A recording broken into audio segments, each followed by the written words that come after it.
I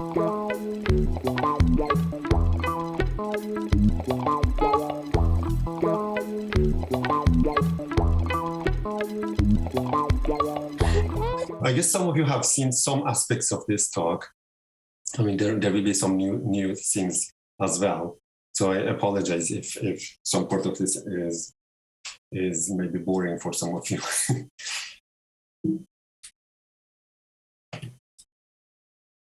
So consider a holomorphic map of this form. So it's e to the 2 pi I alpha z plus higher order terms. And alpha will always assume that it is an irrational number. So 0 is a fixed point. It is called irrationally indifferent. It's a terminology introduced by Milner within his book.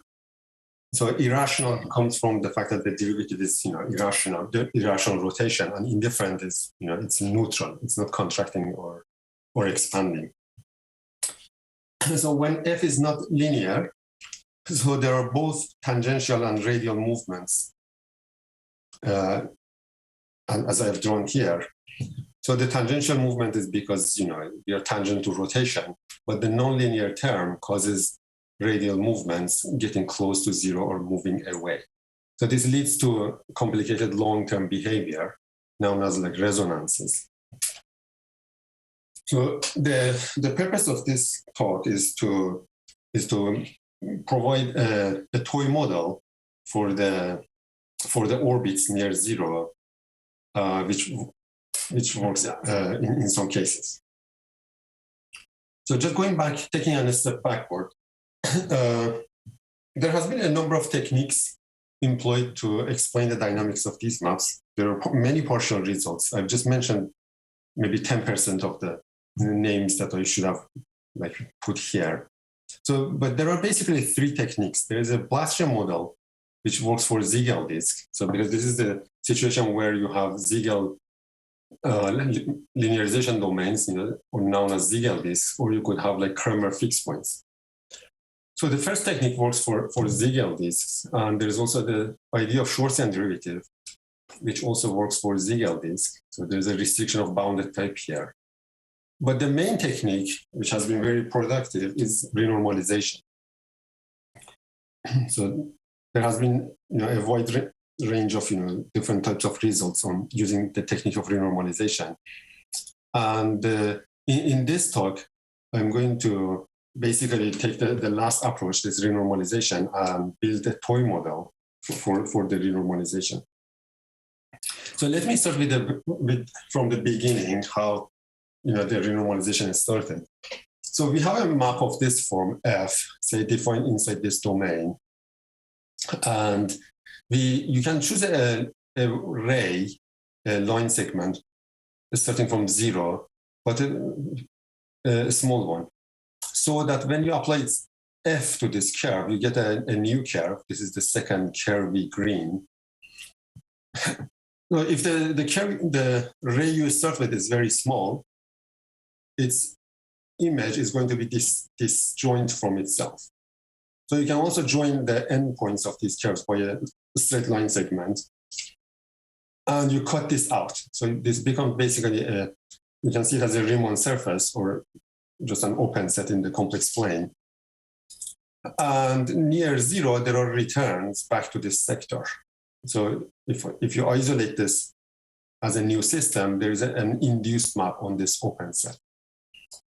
And you can do an identification of these edges, these curves, by the dynamics, by F. So you get a cone, and you can open it up into a neighborhood of 0. So this return map will induce a nice continuous, in fact, a holomorphic map on a neighborhood of 0. And it turns out that this renormalized map is of the form e to the 2 pi I over alpha z plus big O of z square. So there's a action of the Gauss map on the rotation element, but the nonlinear part changes dramatically. So this has been very useful. In fact, Yokos and Przemorkos successfully used this technique to build many mostly counterexamples. But the shortcoming of the technique is that you have to choose these sectors very small. So for example, when the rotation number, you have alpha, this sector is of size proportional to alpha. So it's a constant times alpha. So if alpha is very small, you end up choosing a very small sector. And again, for your new map, you want to renormalize this and repeat this process.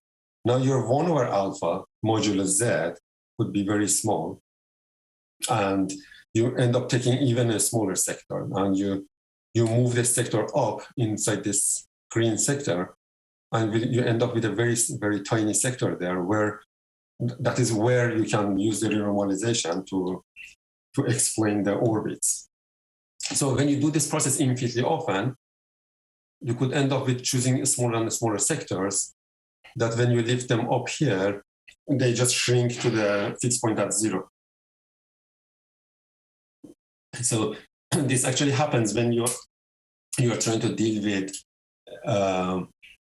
Kramer fixed points.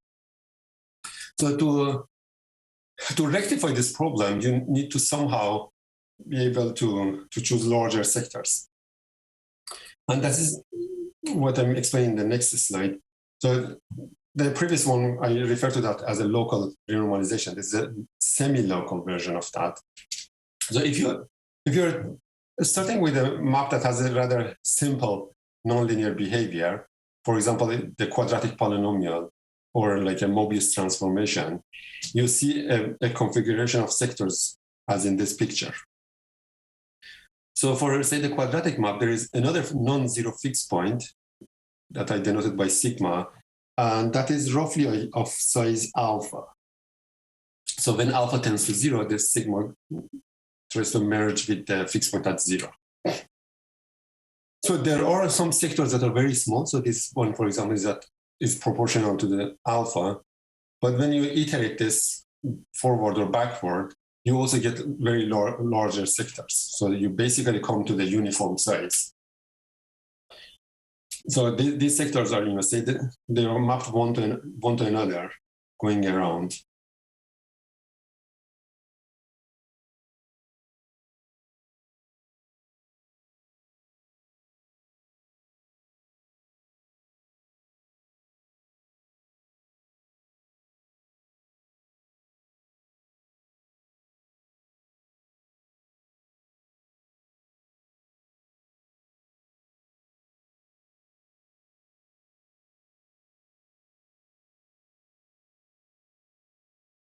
Width 1.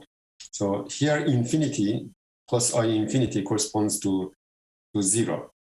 So and this curve is the bottom line here. So these are strips of width 1, and the iterates of the map have become translation by 1. Yes? We lost you for several seconds, so maybe we missed something. Well, if it is just few seconds, then it should be fine. Well, I mean, like, I'm just trying. Maybe 10 seconds. Okay. So I'm sorry. Maybe there's a problem with my internet connection. Yeah. So I was explaining the configuration of these sectors and saying that there is a change of coordinate phi, which maps the sectors into strips of width 1. Yes. Are you following? Yes, it's okay now. Yeah. Yes, okay. So the iterates of the map here become translations by 1 in this picture. So the return map, if there is such a return map defined, it induces a map on any of these strips, which you can quotient out by the exponential map, mapping plus I infinity to 0, and you obtain a new map. So this can be a renormalization of F. So this looks like maybe wishful thinking that you can carry out such a picture, but in fact, conjecturally, it is possible to identify classes of maps for which you can carry out this renormalization. And we already know that this has been carried out by Ino and Shishikura, for example. So even at this level, I want to explain to you that there are serious complications to employ this technique. So I will explain this in 2 slides. So first problem is that, say you carry out this renormalization 2 times. So in the new domain, again, you have a collection of sectors that you use a change of coordinate and you turn it into translation by 1 here. So the dynamics of this map has become translation by 1, and the dynamics of that map is also translation by 1.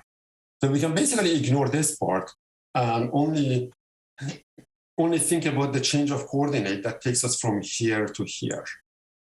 Yes. So it is because the iterates of the map, the large iterates of the map here becomes compositions of translations by 1 and the change of coordinate psi. Yeah. For example, if I'm iterating here, I would just move here, do some translations, and then move back there. Or if I want to do to look at the return, instead of iterating here, I will just do a change of coordinate to come down here and do a translation by 1, and then move up and then go there. Yeah? So almost all of the complication that you have in the dynamics of this is built into the behavior of the map chi1. Yeah? So if I take some horizontal green lines here up to the height 1 over alpha 2, so this region has width 1 over alpha 2, so this is basically a square. And if I map it under chi1, so you can see that there are two kind of behaviors. So below this height, the green curves are mapped into these curves that are basically very distorted. And above the green line, if you take horizontal lines, they are basically roughly like horizontal here that cover a width 1. So below the green line, we have a logarithmic behavior. So we have basically, it's like a logarithm.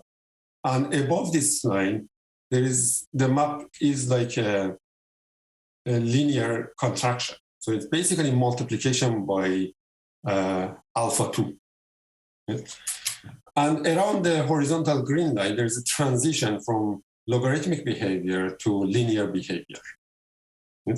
So there's a highly distortion happening through this transition. So that's one problem. And the second problem is that if you have such an infinite tower, so if you have a tower of such maps, renormalization with these changes of coordinates, so there are 2 problems. So one is that you're doing a non-autonomous dynamics. So these chi1, chi2, chi3, and so on, they have nothing to do with each other. So you're not iterating one map, you're iterating these different maps. So even the domains are very different. So they have different widths, and they don't actually come in nice squares, but I've drawn for simplicity as nice squares, nice strips. So they're basically bent here and maybe around here.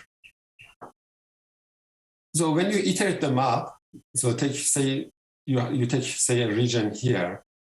If you in the next level, if you're below this horizontal line, this critical horizontal line, you will be next time applying a logarithm. But if you're above it, you're applying a linear map. And this repeats at every level. So you expect that the arithmetic properties of the rotation number will be coming into the geometric features of these iterations. So the goal in this talk is to build a toy model for these changes of coordinates, so that it is easier to explain the dynamics. But before I go to the toy model, I should explain that. So using this renormalization technique, you are not able to explain the orbits for all points. You can only explain the orbits in a region which we call the locus of infinitely renormalizable points. For example, so in the first instance, sorry, I have an echo. Is there a way to solve this problem?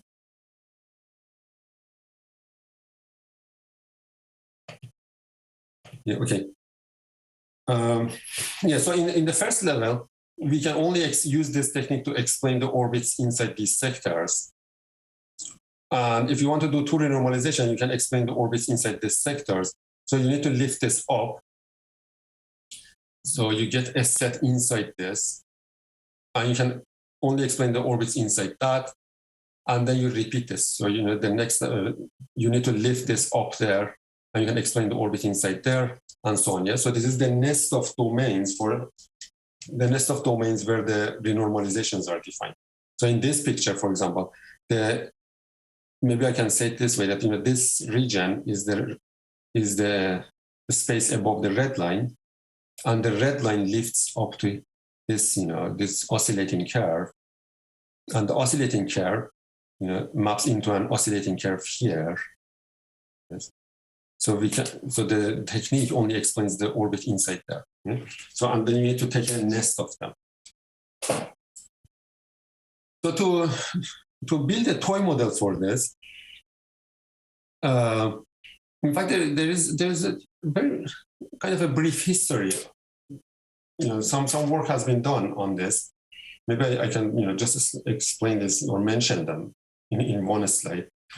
So there's some work by Perez Marco, Davoud Cheraghi, and I believe Eno and Rempe have contributed to this work. They have introduced a toy model for the locus of infinitely renormalizable points. So maybe there is also some work before them, but I'm not quite sure. But their technique uses rational approximations. So they replace alpha with rational numbers, and they take Hausdorff limits to build a toy model just for the locus of infinitely renormalizable points. But there's also some similarities to the straight brush model that is employed for exponential maps by Rempe. Because as I said, in the lower half, you have this logarithmic or the inverse is exponential behavior, but you also have transition to linear map, which makes it not quite like this one, but there is some similarity. So we aim to not just build a toy model for the locus of infinite renormalizable points, but also for the whole renormalization scheme. So there is a reason why I do this. I will try to mention it at the end, if I manage to get to that point. So the way this toy model is built is kind of upside down to how the renormalization tower itself is built. Yes? So let me explain how the renormalization tower is built, and then compare it to how I will build the model. So to build a renormalization tower, of course, you start with the map F.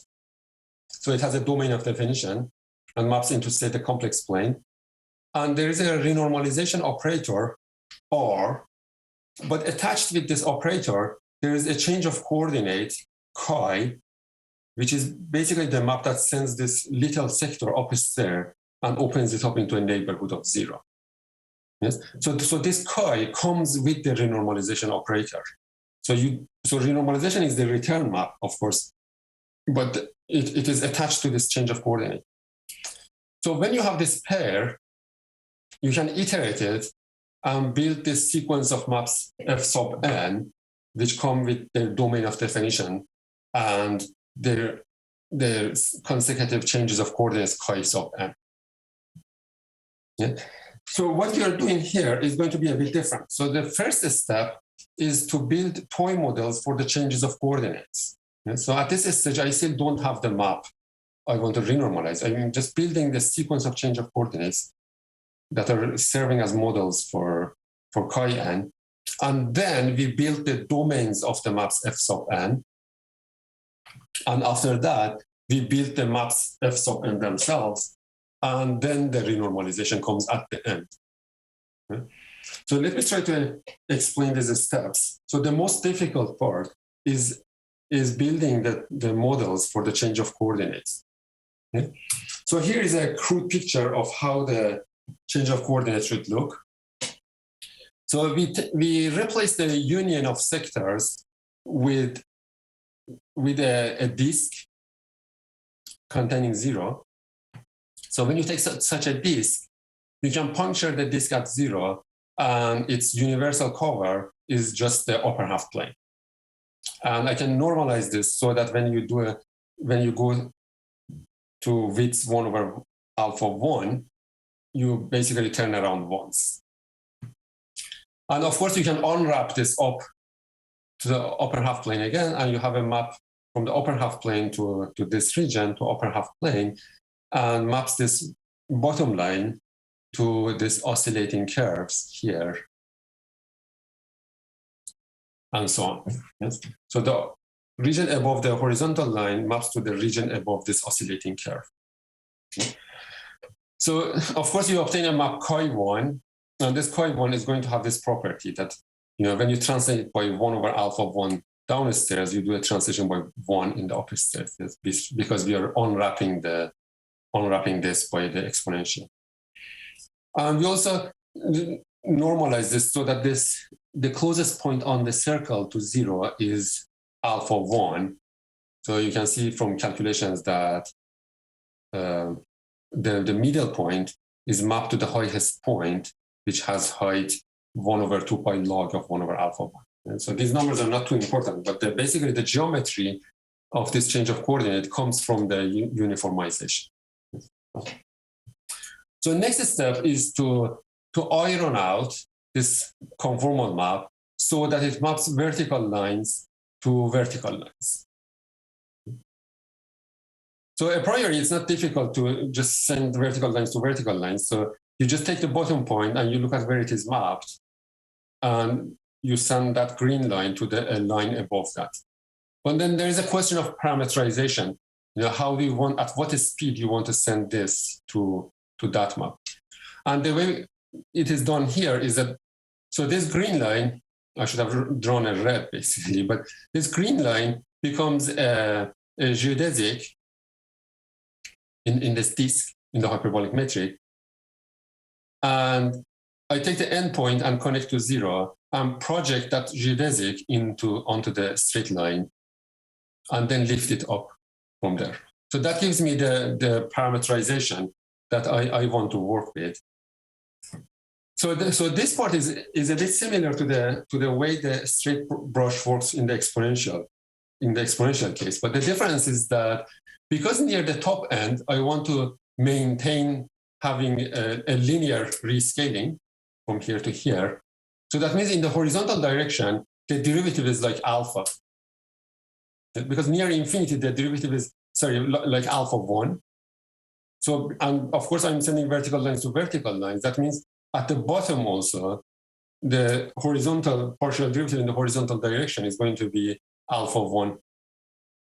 But if you look at this calculations, you can see that the partial derivative in the vertical direction is going to be something like 0.9. So it's independent of alpha. So we are doing a highly non-conformal change of coordinates. And when alpha tends to 0, this becomes more and more degenerate. And you may wonder that this has any chances of working. But you will see that at the end, it actually does work. So this looks like a right model for one generation of iterations. Yes? But there is obstruction that comes when you put all of these changes of coordinates together. Yes. So let me try to explain this in this picture. So if this has any chances of working, the dynamical objects that you obtain, on each of these levels are going to be translation invariants, because the dynamics has become translation. So, say if you have the boundary of the Ziegel disk, or a hedgehog or whatever, it's going to be translation invariant here. And we also know that this chi, any of these chi's maps the point and its translation by 1 over alpha I to 2 points that are apart by 1. So they're translation invariant here. So for the same reason, so if my dynamical object is translation invariant here, so that means downstairs, whatever I have here, say in the Ziegel disk, the corresponding point at the other end should be also in the Ziegel disk. Yes. So that means not only I have this, my objects should be invariant under translation by 1 over alpha I. They're also invariant under translation by 1. Yes? So you cannot have objects that are invariant under, translation by an irrational number and also this integer, because the set has to be just a region, a square, or very very straight objects. So this is one, when you compare just 2 levels, you get these obstructions, but there are also obstructions when you do like maybe 2 generations of iterations and so on. So there should be a way to sort this out. And the map that I explained here will not sort that problem. So there is a new model, an improved version, that has a large scale and a small scale symmetry, or it satisfies 2 functional equations. So you just write the formula. I don't want to spend too much time on this. It's basically taking this strip of width 1 over alpha, so this formula. So there's a real part, and then there's the imaginary part. So in the real direction, it's just multiplication by alpha. And in the imaginary direction, it's basically taking this strip into this region, and the region above that curve. But there's a mini symmetry here passing through minus alpha over 2 that says, if you have this little, this strip of width 1 here maps to a symmetric object here. Yes. So this is, so this is the functional equation that I was explaining. So this symmetry is because of it basically corresponds to what the critical point is doing in the change of coordinates chi. So the change of coordinate chi is not a conformal map in reality. So it does have a critical point somewhere at the corner of its domain, or maybe near the boundary of its domain.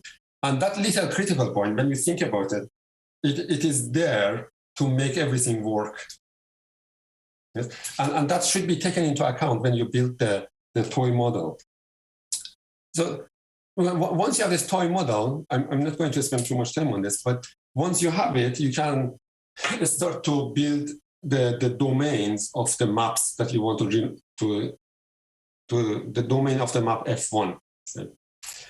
So you start with an irrational number alpha, and of course for free, easily you use the Gauss map to generate the sequence alpha n. So it's a sequence of irrational numbers. And then from that, you define the maps y sub n. So these are the maps y, which come with parameter alpha sub n. This corresponds to the map chi n.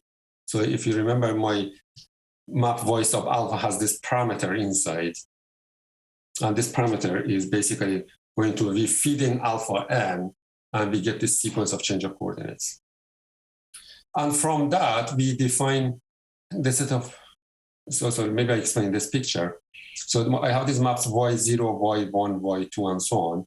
So y1 maps this blue line into this oscillating curve here. And y1 maps the red into this oscillating curve here. And then the blue maps into something that is even more, doing more oscillations. Yes.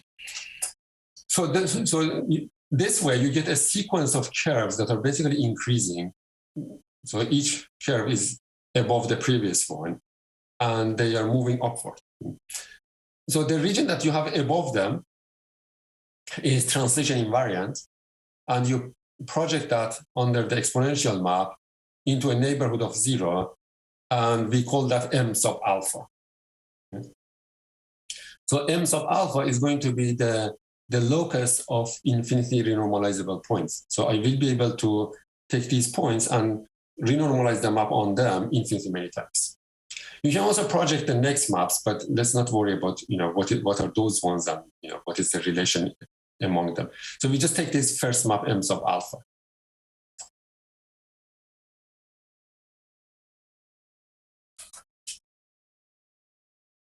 So the next step is to define a map on m sub alpha. Yes. So it's basically asking what is the map that if I renormalize, I get those changes of coordinates y, n. So here is an explanation of this in 3 slides. So I take this disk that I had in the model for the yn, and we open up into translation by ones. We take all of these sectors except one of them. So on each of those sectors, I apply the map that comes from translation by one. Yeah? It's basically taking a ray and rotating it by alpha, but radially it does something non-trivial. Yeah? So we do it. So on each of those sectors, we do this rotation, except on the red one. So on the red one, I want to see what is the map on the red one. So the red sector corresponds to the vertical strip, and that corresponds to another disk. It should be a disk here. Sorry, and so there's a large disk here, and I've taken this smaller disk here, which was used to define the sectors.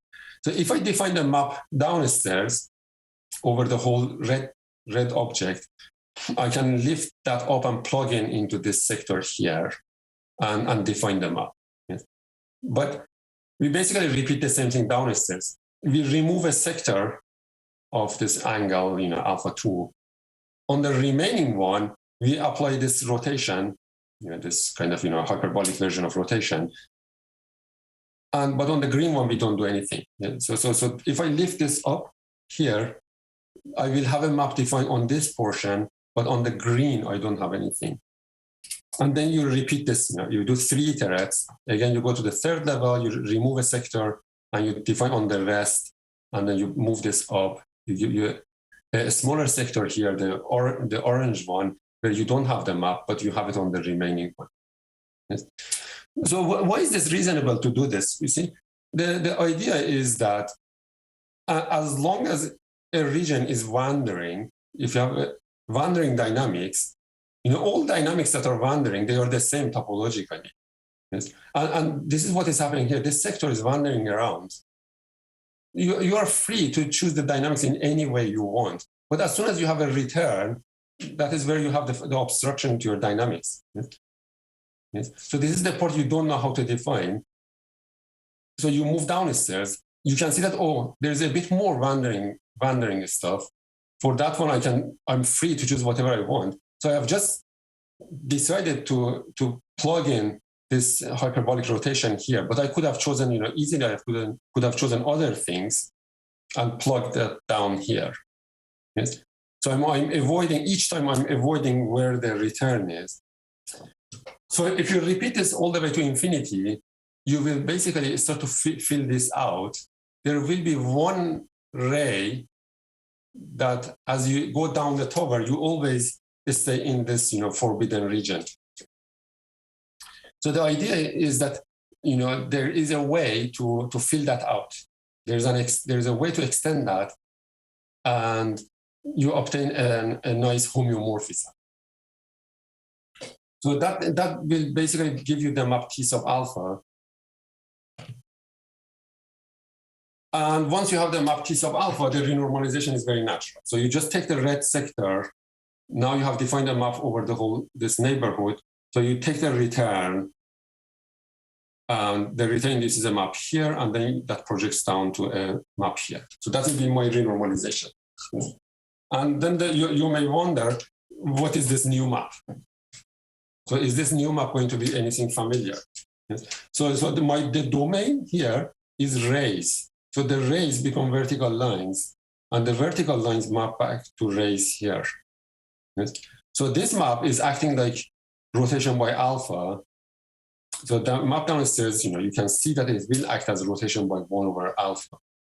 So this is going to be a very familiar object. So I'm going to state that in a theorem.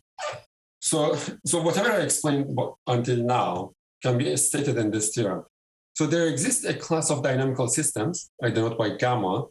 So this is the maps T sub alpha going from M sub alpha to M sub alpha. And you have one of these for each irrational number. and a renormalization operator R sub m, which preserves gamma, such that for every irrational number alpha, the following list of properties hold. Okay? So the first property is that this m sub alpha is compact and star-like. So it contains zero. It is star-like about zero. So the second property is that T sub alpha from m alpha to m alpha is a homeomorphism, which acts as rotation by 2 pi alpha in the tangential direction. Third property is that, so for every alpha in this interval that has width 1, the renormalization of T sub alpha on m sub alpha becomes T sub 1 over alpha from the set m sub 1 over alpha to m over 1 alpha.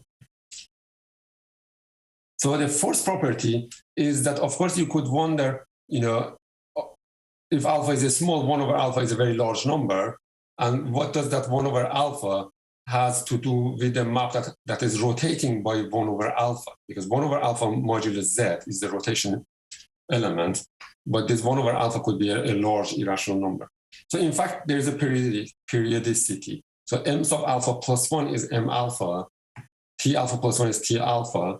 So already these two properties means that the model that we have built actually only depends on the rotation. It's a rotation modulus z. But there's a symmetry. So m sub minus alpha is the complex conjugate of m alpha, and T sub minus alpha is the conjugation of T alpha by complex conjugation.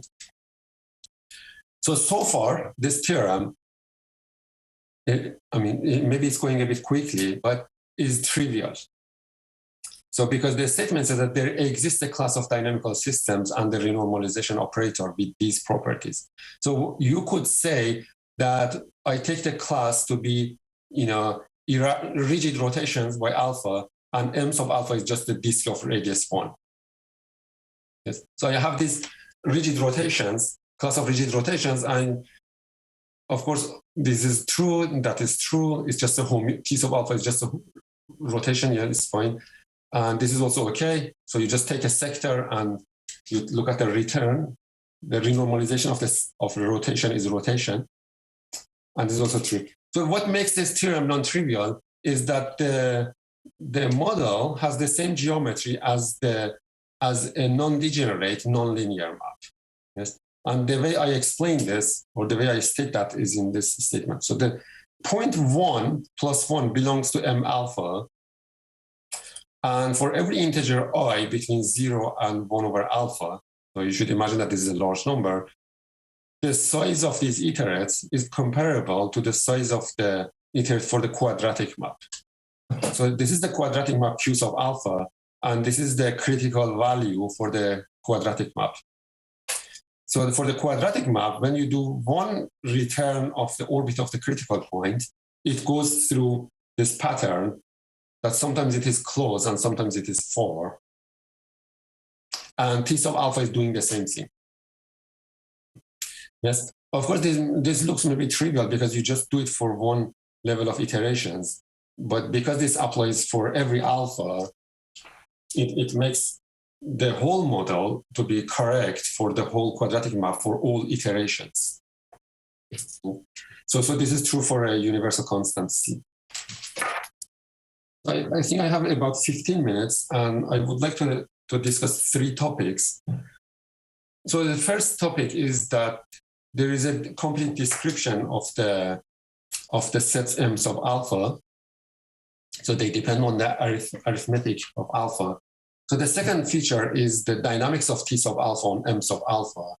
And the last feature that I want to discuss is to answer a question of Dima and Misha on how is this model can be related to an actual renormalization scheme.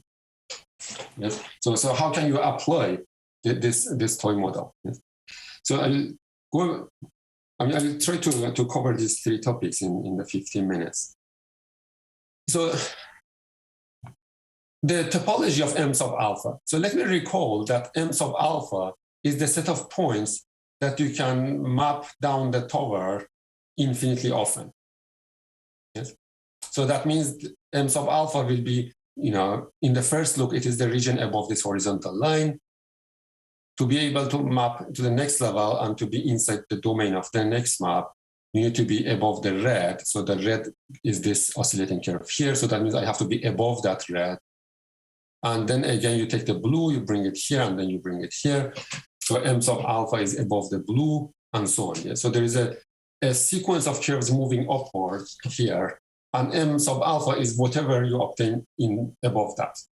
Yes. And because the change of coordinate y sub alpha, y sub n's, map vertical lines to vertical lines. So these curves that I have here, they're always the graph of a function. So that means I can use a sequence of functions that are increasing to describe the set m sub alpha. So I call these height functions. So there are two of them. So the first one is called the base function. So it is as I explained this picture. So they come with two indices. The lower index is the level on which it lives, and the superscript is basically the depth of that function. So B20, so that means I'm on level 2, and I'm taking the first map. So this is B20, it's a constant -1. And I lift this up here, it becomes B10, and lift that up here, it becomes B02, and so on. So as I explained, these functions are increasing. So they will converge to a function b sub n, which could potentially take the value plus infinity. So these functions are moving upward. They could move up all the way to infinity, but it will not happen at every point. So for example, the point 0 will always be below these graphs. And there's a second height function that I call peak function. This is only defined when alpha is a Bruno number. So the way it works is that on each level, you take the constant function that is, the Bruno sum for that rotation number. So this height is selected so that all of the oscillations live below this line. So when I have a Bruno number, I can guarantee this, that the oscillations for this level are below this line. So we can lift this up.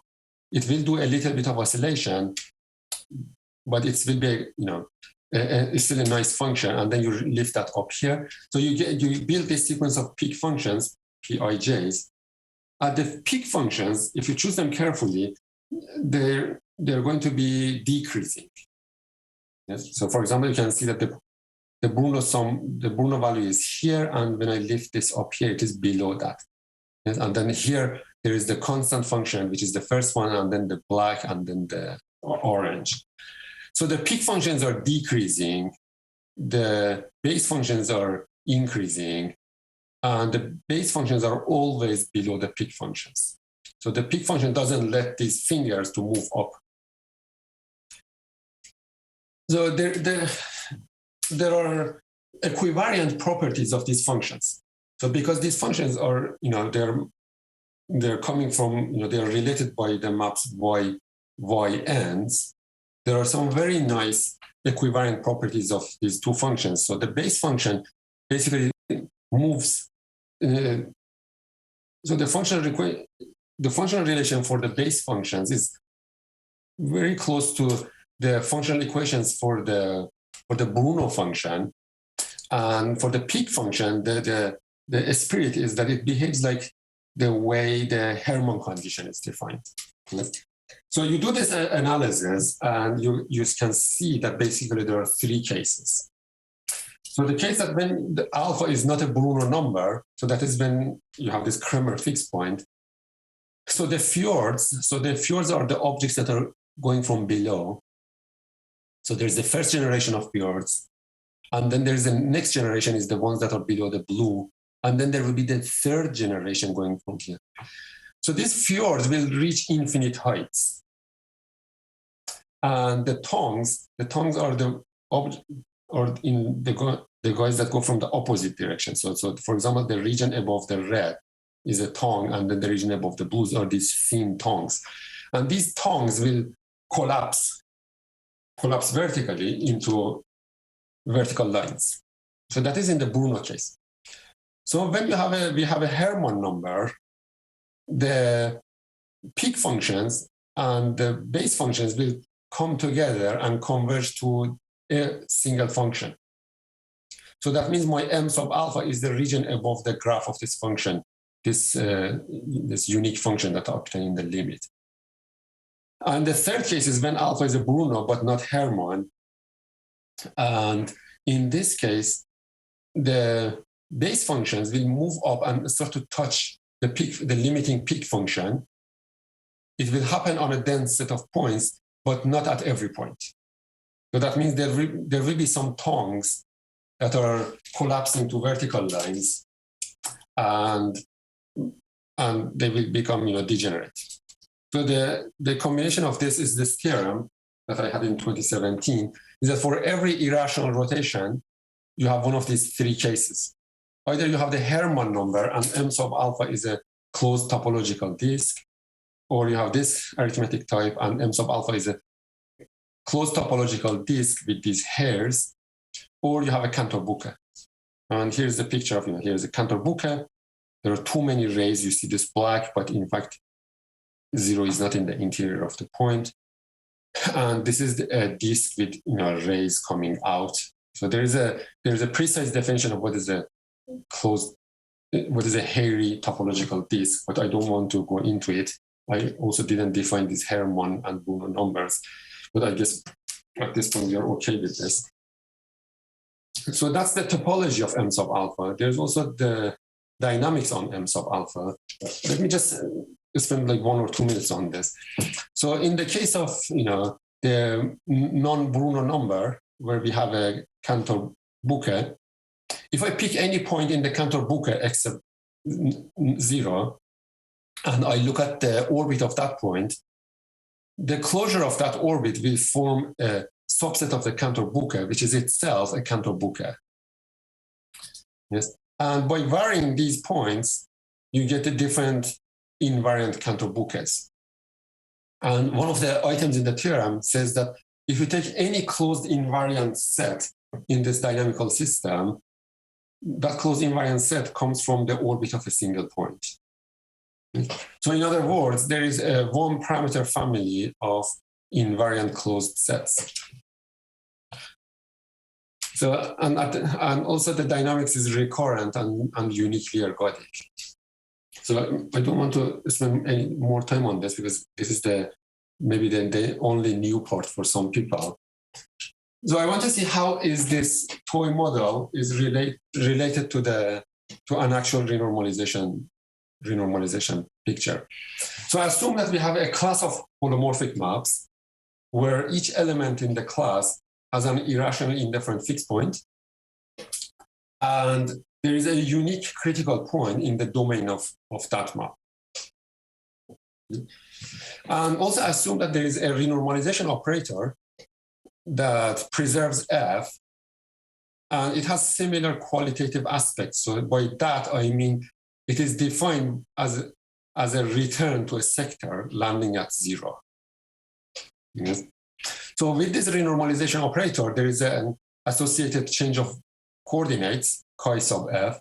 So that means for each F in the class F, we have a change of coordinate chi sub F, which opens up that sector into a neighborhood of 0.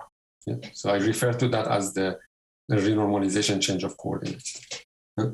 So the theorem is that if I have two constants C1 and C2, such that for every map F in the class F, which has rotation number alpha at 0, so the change of coordinate chi sub F satisfies these three properties. So the first property is that the sector, the canonic sector, I will explain what canonic is. The sector on which the renormalization is defined, so there are many sectors on which the renormalization is defined, but if you pick the one that contains the critical value, or you could also pick the one that contains the critical point, that is contained in a cone of angle less than 2 pi minus this constant. Yes, so you don't want this sector to spiral, or you also don't want to have a full turn. So the second property is that if your change of coordinate chi is uniformly close to the model voice of alpha, and the third property is that the difference of these toy models converges to a constant. It becomes a translation in the upper region of the domains. Yeah? So this is where the both changes of coordinates become linear. So there's a decay to linear, and we want this difference to be translation. Yes. If you have these three properties, then you obtain this outcome. Then the renormalization tower for F is conjugate to the renormalization tower for the toy model. So there is a reason that I state this like that the renormalization towers are conjugate, but maybe I say that this immediately implies that the post-critical set of F is homeomorphic to the boundary of M sub alpha, and F, the action of F on the post-critical set, is topologically conjugate to the map T sub alpha on the boundary of M sub alpha. So you can transfer anything you knew about the topology of this set to the post-critical set, and you can also transfer the information about this dynamics to the iterates of F on that. So of course this is immediately clear what this means, but I was not able to state this, state the result I wanted in words. Maybe it's just because I don't have enough words in my dictionary. So the fact that these renormalization towers are conjugate. So what does that even mean? So renormalization tower is like a sequence of maps, changes of coordinates, and so on. And you have one for F, and you have a collection for T sub alpha. So the idea is that there exists a map that goes from level n for F to level n for T sub alpha. And these maps, basically any map that you have, they commute. Yes? So the changes of coordinates commute. The translations that you have for T sub alpha and for F, they also commute. So everything commutes. And on top of that, each of the maps that you have on level n to the level n, they are uniformly close to identity. So they're nearly like isometries. So the outcome of that is that you can use that to build Yoko's puzzle pieces for the whole renormalization tower. So this is because for the toy model, there is a whole tiling, because you have these vertical lines and they are preserved and so on. There's a tiling that become finer and finer. Not only on each level you have these tilings, but these tilings are equivariant from one level of renormalization to the previous level of renormalization. So that means if I take the puzzle pieces on level n and I map them by the renormalization change of coordinates, I get the tiles in the next level. And this conjugacy of the renormalization towers allows me to pass those tilings into tilings for the map F. So that means not only there is a Yoko's puzzle pieces for F, there is also Yoko's puzzle pieces for the renormalization of F, and the change of coordinate maps these puzzle pieces for F to the puzzle pieces for the renormalization of F. So this saves a lot of technicalities when you want to explain the dynamics of F away from the post-critical set. You can freely move in between different levels of renormalization without having problem with this topological issues or other technical things. So maybe my time is up here. I will stop at this point.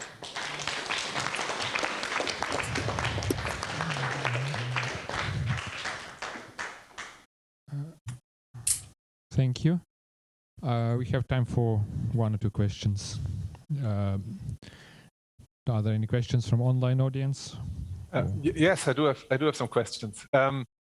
So when you define your model and you say there's this abstract, so you define sort of I guess the way I think of it, you're defining the action on the hairs in a certain way, and then you have to sort of adjust what happens in terms of the addresses, kind of the real part. Yes. Because you're saying things do have this abstraction.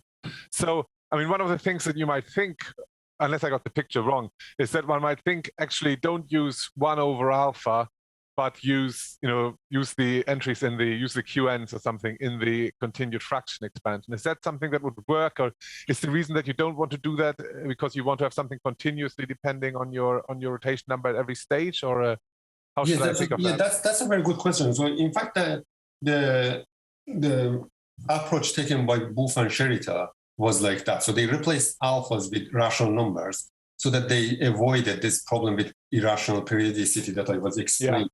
So the problem with that is that if you take that approach, then you need to take limit of Pn over Qns to get to alpha, and you need to take a Hausdorff limit to obtain the limiting toy model.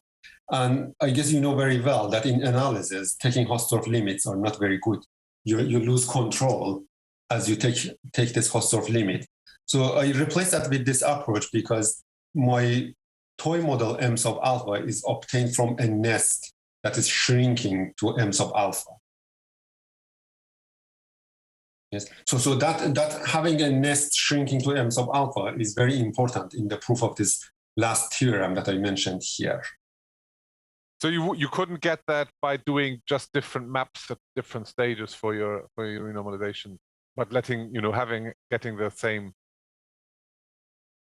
alpha in the limit. Well, so if you want to take that approach, you need to basically play with the horizontal aspects, yes, as you suggest. So I mean, how can I answer this question? I mean, maybe I haven't tried enough. No, I got the feeling you didn't particularly want to take that approach. I was wondering whether there was a reason for why you feel. I mean, it seems to work nicely with your approach anyway. But just to kind of understand, the different choices involved, whether this was something. Yes. So this was a very long process to get to this model. I've tried many different approaches, and the one that I have taken here seems to be the easiest one. And I just gave 2 functional equations, but I mentioned that there are many obstructions. So when you just look at the relation between 2 consecutive levels, you get 1 obstruction, and you give this functional equation that solves that obstruction. But there are more obstructions, and then you can wonder whether that 2 functional equations is enough. Yes, but when you work through this, you can just see that everything just clicks in the right place, as if it was, it was meant to be like this. And I don't want to destroy that, so I want to keep it that way. So maybe if I can follow up, because we talked about this continuity. So you said your construction is continuous. I think you said you have this construction for irrational numbers, but because of course the hedgehogs are continuous even when you go to parabolics. So what limits do you get at parabolics at rational rotation numbers? Yeah, that's a very good question. So one could ask whether this renormalization could be completed into contain rational values as well.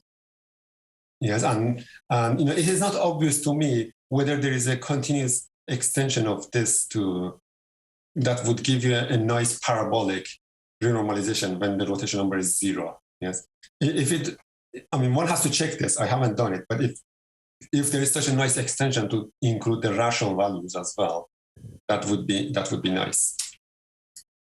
Thank you. Sure. Okay. Dima, do you have a quick question? You raised hand, or yes, hopefully quick, but with 2 parts. About your 5th condition on this page. So, on the page that was just open. Yes. Or I can ask about this page first. So could you say a bit more what do you mean by the canonical? Is it just a sector bounded by a curve and its image, or do you want a bit more from the curve? No, so by canonic, I meant that this sector is coming from pre-image of the strip of width 1, vertical strip of width 1. Yes, so that means you take a photo coordinate for F. Okay. There are these strips, vertical strips, And this canonic is the one that comes from the preimage of the vertical strip of width 1. Because of course you can define the renormalization using other curves. Okay, right. And about the condition number 5, so I guess it was in the slide before. So, so is it the condition that come up naturally when you kind of open up the parabolic gap? Or Yes. so I assume that this is only relevant when you need a lot of iterations. So in the bounded type, it's probably not that relevant. Well, even no, it is relevant because you see. So this says that for the first, say for t sub alpha, say for 5 iterates I'm closed. You renormalize t sub alpha, you get the map t sub 1 over alpha. But also for the map t 1 over alpha, you have 5 iterates that they're closed. You see, and this is true for every t sub alpha. But you should imagine that the t sub alphas, different map t sub alphas, are in the tower of a single map. Yes, and you have for all different maps. But for each of these maps, you have say 5 iterates, but they will imply that the original map is actually for infinitely many i's, you have this relation. Yes. So maybe I could have written it that way. This implies, so for the quadratic map, it implies that in fact for every I, infinitely many I, in fact for every I bigger than 1, this is true. Yes. So the reason I wrote this like that is that the quadratic map only represents the geometry of these orbits up to level 1 over alpha.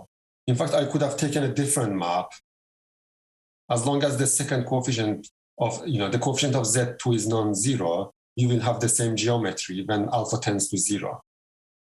Yeah, this is a parabolic bifurcation. When you move away from a parabolic fixed point, the geometry of the orbits, is the same for a large class of maps. Yeah, I'm Okay, sorry, we thank you. need to go to have strict schedules now. So let's thank the speaker again.